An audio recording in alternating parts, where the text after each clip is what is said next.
Welcome to the No More Mondays podcast, the show that inspires confident professionals by interviewing people who actually enjoy what they do for work. I'm your host, Angie Callan, and I welcome you to join me each week as I chat with founders, entrepreneurs, and employees who have figured out that special sauce, the magic, the mystery to having no more Mondays. Welcome to this episode of the No More Mondays podcast. Thank you for joining us for this episode entitled Value-Driven Innovation and Collaboration. Today's guest, Jade Denson, embodies this concept personally and professionally. She has leveraged her passion for people to champion engagement opportunities and deepen community partnerships with Fortune 500 companies, community organizations, schools, and more. As the Vice President of Programming and Member Experience at the Minnesota Technology Association, Jade is invested in creating an inclusive technology workforce firmly rooted at the intersection of social enterprise, nonprofit, and technology. Here to talk about the creative solutions she deploys to drive technology and innovation, and maybe get into a little bit about her personal passion for the arts, let's give a big welcome to Jade Denson. Jade, welcome to the show. Thanks for having me. Excited to talk a little bit about me and share some of my insights with the world. Go figure. I know. I'm excited because as we were kind of chatting about before the show, I think that we are equally loud and energetic people. So this should be a pretty high level, fast talking experience for listeners that I have a feeling is going to be packed full of some gems of inspiration. So thank you for being here. Of course. So one of the things that I want to kind of jump right into is this interesting aspect of kind of the intersection that you're working across with technology and nonprofit and the very kind of current idea of corporate social responsibility or social enterprise. Mm-hmm. So let's kick things off with getting a little bit of insight into what the Minnesota Technology Association is and then kind of what your role within that framework looks like as well. I actually didn't know what trade associations were until I started to work for one. Similar to any other trade association, we are member-based, so members are our bread and butter. To give some context of who are our members, typically they are enterprises and companies that are technology-enabled. Target, Land O'Lakes, Optum, Prime Therapeutics, organizations that wouldn't work without awesome, smart technologists really driving what they're doing in the business sector. However, we also really work closely with K-12 systems or higher ed education systems and the government space. So honestly, as a technology association, our goal is to really help build a more vibrant, inclusive, innovative, connected tech ecosystem. And that includes anyone and everything that touches technology. So I like to use the phrase, we all do better when we all do better. A core part of what we do is we bring people together to connect, learn, share best practices, and collaborate. What an amazing both organization and role that really has impact. If you had to kind of roll that all up into your elevator pitch and really give somebody in a nutshell what your role looks like, what would it be?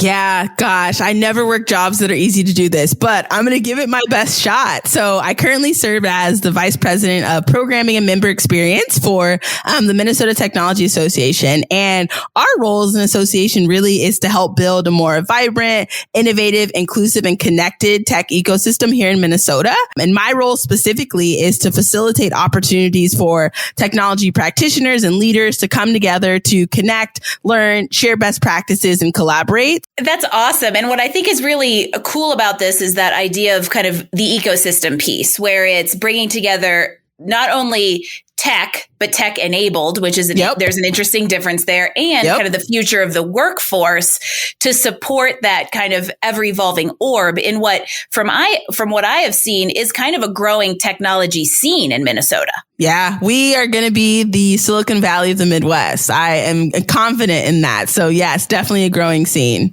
I always talk about, for those of you out there who know the tech scene, there's an umbrella organization across the U.S. called Built In. And I always predict that right now I predict that Atlanta and Minnesota are going to be the next Built In, what they classify as tech hubs, and you are working right smack dab in the middle of it. So tell us a little bit more about how you got into this work, because you have an interesting background that's not particularly kind of like tech driven. So walk us into the present. Yeah, it's so funny. If you were to have asked me like even 7 years ago, would I have been in technology? I would have said absolutely not. Technology is coding and that's not for me. So it is an interesting journey. I would say a lot of my journey started with being first generation career. And a lot of people don't use that phrase, but I totally think it's something that's real and something that I experienced. So first generation college means you're the first to go to college in your family, but I feel like I'm the first to sort of move beyond like working and to figuring out what I want to do for my career and like what makes me happy. What am I passionate about? So I didn't have context about like getting an internship or networking or all those things. So when I graduated from college, which was like a top institution, I had phenomenal grades, but I was highly not employable. I really struggled to get a job. So I was making like $30,000 a year when I first graduated, and it just wasn't what I thought would happen. But like, I think it made me really motivated to not have folks who look like me be in that situation again. So I was kind of like really driven and did what everyone told me to do, like go to college, do really well. And it didn't benefit me. Like I was still struggling to find a job in a comparable way to folks who didn't pursue a bachelor's degree. So I stumbled upon an organization called Genesis Works that really decoded how to navigate the professional space for underrepresented folks, people who don't have the same resources, often like Black and brown high school students. I worked for that organization and I thought I would just be deep in the sauce of supporting young people. But because it's an organization that places young people into technology internships, in addition to sort of supporting their career ambitions, I also got to learn a lot about technology.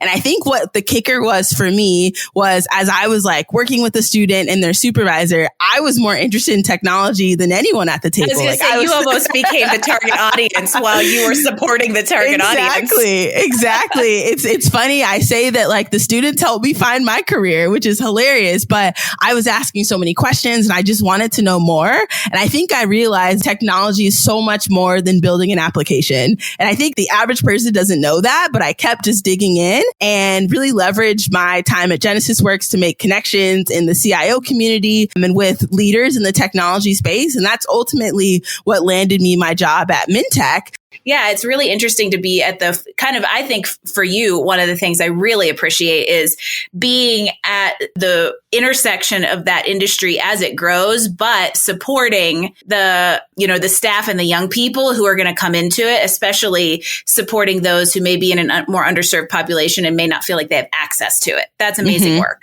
I love it. It never feels like work, for lack of better words. That's awesome. I promise I'm not going to steal the first generation career idea, but I would love to know some of kind of the takeaways that you've learned about yourself as you have gone through your first generation career progression. I think about this a lot, to be honest, because I think when I moved to Minnesota for that first job, I didn't foresee myself here in such a short time. And I'm often like the youngest in the room, for lack of better words. So I always am thinking about like, how did I get here? And I get that question a lot. And I think three things come to mind the most. First is I've always been relationship minded. I have always like wanted to learn from people. Like people say their learning style is to read it or to do it. My learning style is to learn from people. And I think I somehow am just like so invested in like, I know I belong here and I want to share my ideas that I think that is like really carried the way for me in a lot of really good ways. I guess the only other thing that comes to mind too is like, I ask a ton of questions. So when I think about how I got to better understand technology, a lot of it came from like me picking and prodding at the supervisors who were managing interns at Genesis Works. Like I wanted to know more about their roles. I wanted to better understand how things worked within their organization. So being like question driven has definitely served me right and like gotten me to where I am today. Sometimes in the boardroom, it's challenging to feel like you have a seat at the table and that the people around the table respect the fact that you have a seat at the table. Yeah. And I almost want to dig a little bit more into this because one of the things in your background, I definitely wanted to just bring up as a point of just inspiration for others is the fact that you've done this with air quotes, only a bachelor's degree. So you are a VP at a very instrumental organization doing things with very big other instrumental organizations and didn't have to go to get a master's or an MBA to do it. Yeah. And talk to me a little bit about how that has or hasn't played into your progression or how that may or may not play into that like imposter syndrome piece. I literally was applying to an MBA program like weeks before I got into my job at Mintech. Liar, Jade. But the thing is, like, I'm glad I did it. And I'm going to be fully transparent here. I wanted to go to Carlson School of Business, and my GRE score was crap. Like, I wasn't quote unquote good enough to get in. So blessing in disguise there. I don't know if an MBA program would have even made me happy, but it's just a thing I thought I had to do, to be honest. But weeks later, Jeff Tollefson approached me and said, like, I have this idea. I have this role. I just started at Mintech, and like, you're the only person I know who can do this. Like, I haven't even worked with you before, but I've like seen how you interact with people and all those things. So like, I trust you to take this to the next level. And I think to me, like, it goes back to my point of relationships. I know people always say it's like not what you know, it's who you know. So I think to me, like, what I was seeking in an MBA program was connections and relationships and like being in the right spaces.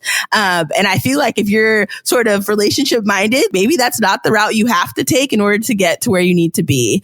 So I think like, I still think about getting an MBA because depending on like what I want to do in my career at a later point, like it may be a hindrance, but I do think like being true to yourself, sort of taking an assessment of what you like to do and what you actually want to do, being relationship minded and like leaning into your skill sets can also get you where you need to be without that master's degree.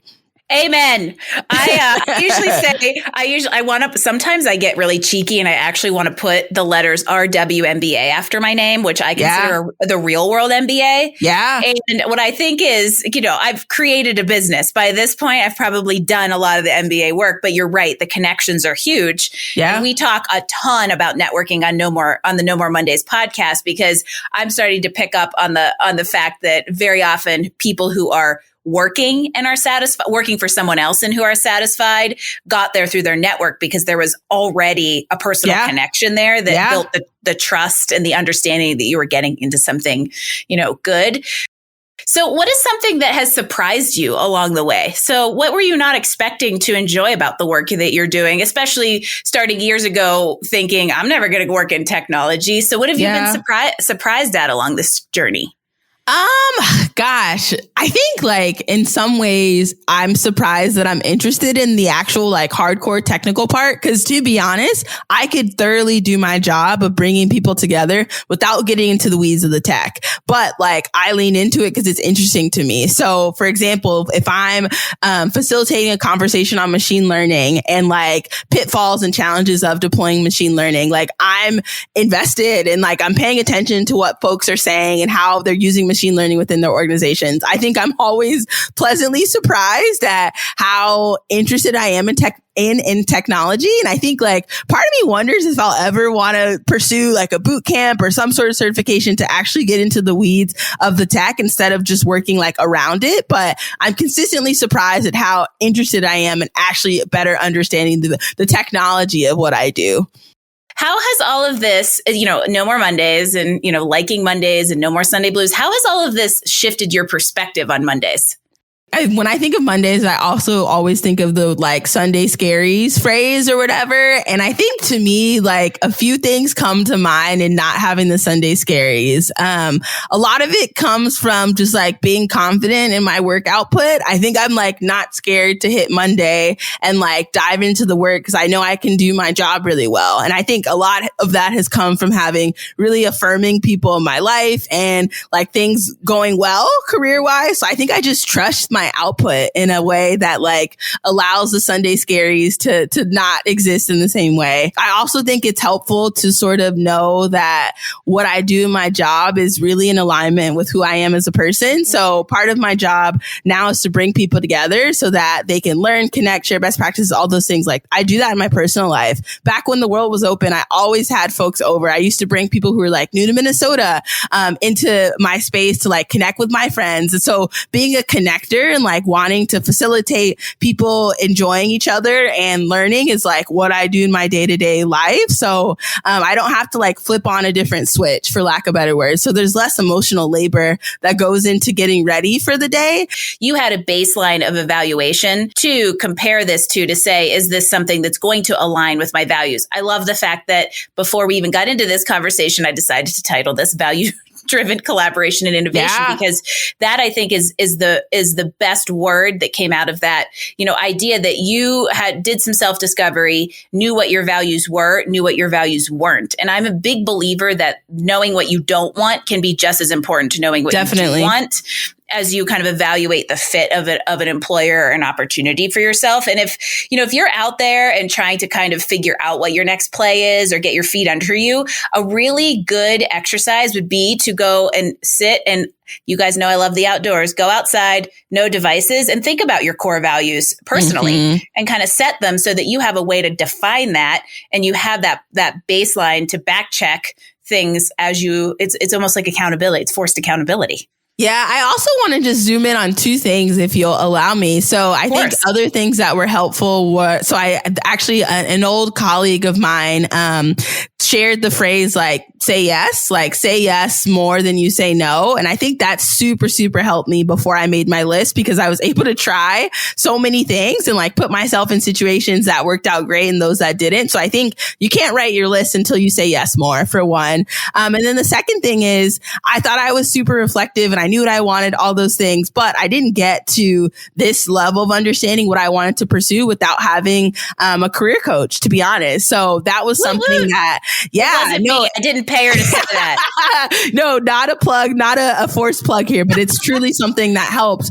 I was deciding on grad school or a career and all those things, but so much of me really naming what I wanted, which was to launch into something new, came from having a sounding board and someone asking the right questions to get me to that place. So don't underestimate needing the help, I guess. Yeah. And the unbiased perspective, and whether it's me or somebody else, and there are very few people in our lives, love them, good or bad, who can support us in an exploration like that without their own personal bias or beliefs into who we are or what we should be doing coming into play. And so what you were able to do was get that unbiased sounding board who had a general understanding of the market and could help you probably, skip a level or two in a career path that got you to a higher level and a sweet spot faster than you would have without it. Yeah. And I think doesn't always have to be paid. I totally understand financial constraints of career coaches, all those things. But I think I even use myself as an example. There's plenty of folks who are a little more junior in their career that reach out to me, and it's not a full on, we meet once a month sort of thing, but I'm happy to be a sounding board or make them think about things in a different way. So also consider your networks. If a financial constraint is something that's at play too. There's folks out there that talking about career advancement and talking about their crappy experiences and really good experiences in a way that's helpful to someone else. Absolutely. There is the idea of mentorship is far too undervalued in society, and that you do not have to pay for a mentor. They are probably already in your life and wanting to support you, because for people like us, I made this my career, but part of it was because I found myself loving to do this all the time. Yeah. But I've always had a passion for helping people be better versions of themselves and to tap into potential that they couldn't see for themselves. Yep. And there are people out there of all walks of life who have gone through these journeys themselves and want to help others go through them with maybe a little less pain and a little more insight than those before us. So yes, seeking out mentorship and support as you try to gain that clarity is huge. Tell us a little bit about you as the person. So, obviously right now your profession is a big part of you, but when we do have fun things to do, where can we find you and what are you up to? Art is a core part of who I am. So my home is covered in paintings and photography and things like that. So pre-COVID, I spent a lot of time at galleries, or Minneapolis has a really, really, really great, I guess so does St. Paul. But I spend more time in Minneapolis, but the Twin Cities in general has a really great festival scene. So there's always a great art scene. They have a whole great creative district. Yeah, exactly. Yeah. So we may have crappy winter weather, but we do have art, which is helpful. So I spent a lot of time doing that. I also love basketball. So I referee youth sports, basketball in particular. I'm a season ticket holder for the Minnesota Lynx. Go Lynx, best team in Minnesota for sure. So that's awesome. I go to women's Gopher basketball games as well. So basketball is a key part part of what I do. But I also surprise am like a heavy people person. So I do a lot of happy hours. I do a lot of dinners. I do a lot of like going to bars and restaurants with my friends. So definitely most of my time is with people. And yeah, connecting with people virtually is an amazing resource that makes this a much different pandemic than the one in 1918, but it still does not necessarily replace the time with people, Absolutely physically. So not. Absolutely I feel that not. as well. Well, you gave us a little mini rapid fire into yourself. So let's continue, and you want to play a little game with me? Sure. All right, here we go. Quick series of questions. Star Wars or Star Trek? Gosh, neither isn't an option, but if I had to pick Star Wars, I'm not a fan of either, but I'm going to say Star Wars. We'll give you a pass and let you take C, none. Okay, thank you. Favorite candy? Gosh, Starburst. I like the pink ones. Yeah, same. When you were a kid, what did you want to be when you grew up? I wanted to be a sports agent. I watched Jerry Maguire and I was like, I want to do that. I'm very far from doing that, but really wanted to be a sports agent. Show me the money. What food are you? Exactly. What food are you craving right now? Well, that's hard. I crave so many things. Ramen. It's cold. It's snowy here in Minnesota, so ramen or pho. It's a soup day. That's a good point. This might be tricky because this might be pre your age. But what's your favorite 80s band? Yeah, pre my age. Great book recommendation. I really like Ta-Nehisi Coates' Between the World and Me. I think that was a really, really good book. So I'm going to let you redeem the 80s band question by telling me your favorite childhood TV show. Ooh, so many good ones. Give me a range, like pre 10 years old or like after that? Let's do pre 10 years old.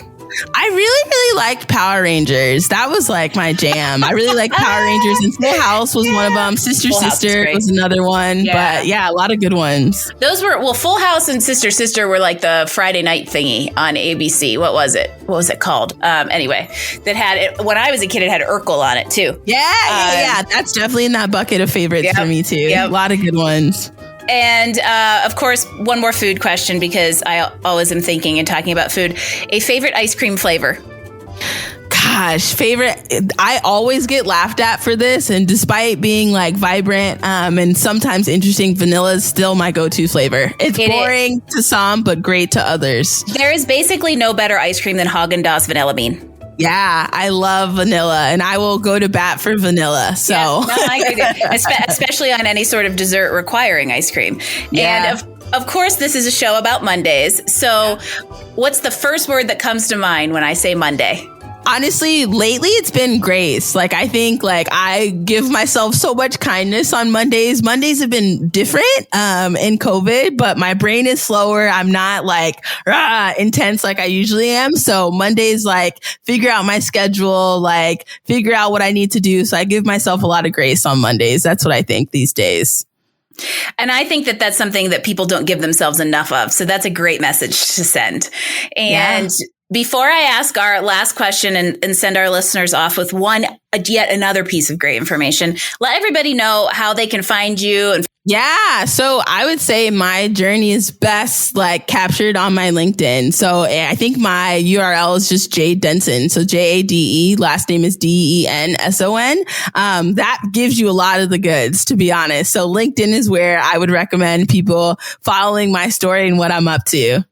I'm a big fan of LinkedIn, and Jade and I are connected. So you can find her there as part of my network. And you can also find a link on the show notes here. So you can be sure to check in with her and all the great work that she's doing with the Minnesota Technology Association and the companies based there and the schools based there. So Jade, let's do one more thing to kind of just bring this whole story home. There's been so many good things here. And, one of the pieces that I really just want to kind of revisit and highlight was that idea that, of being relationship minded, speaking your mind, and being curious. So what's one, as if that's not enough, what is one more little piece of advice, your best recommendation for what listeners can do right now to work towards a more enjoyable career?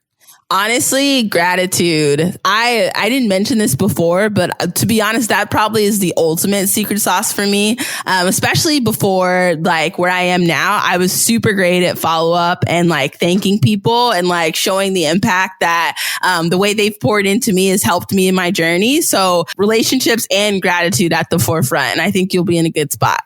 That was a perfect summary and exactly what I was going to say and reinforce is that by being a relationship driven person and showing the gratitude to nurture that networking connection, amazing things will happen in your life and your profession. Jade, thank you so much for this conversation today. I want to just keep talking because I think that we could forever. We could. But I'm going to send you off with a giant thank you and a big virtual hug from one cold, snowy place to another. Right on. And remind our listeners to definitely follow you on LinkedIn. And again, to everyone out there, thank you for joining us for this edition of No More Mondays. And please join us each Wednesday for another amazing conversation with an inspired, confident professional. Be sure to subscribe to No More Mondays wherever you access your podcasts. And for feedback, comments, or suggestions on future guests, please visit us at nomoremondays.info. We would love to hear from you and what you think of Mondays. Thanks for listening to this episode of No More Mondays. We hoped you grabbed some great insights to help you improve your professional satisfaction. Please visit us at Apple iTunes and give us a rating so we can continue to offer you awesome interviews and content each week. No More Mondays. New episodes drop every Wednesday. No More Mondays is brought to you by Career Benders, Inc. in partnership with executive producer Jane Durkee. For more information about career coaching, resume writing, personal branding, recruiting, and entrepreneurship coaching services, visit our website at careerbenders.com. That's Career Benders, B as in boy, S as in Sam.com. This is your host, Angie Callen, signing off. Until next week when we chat with another inspired, confident professional.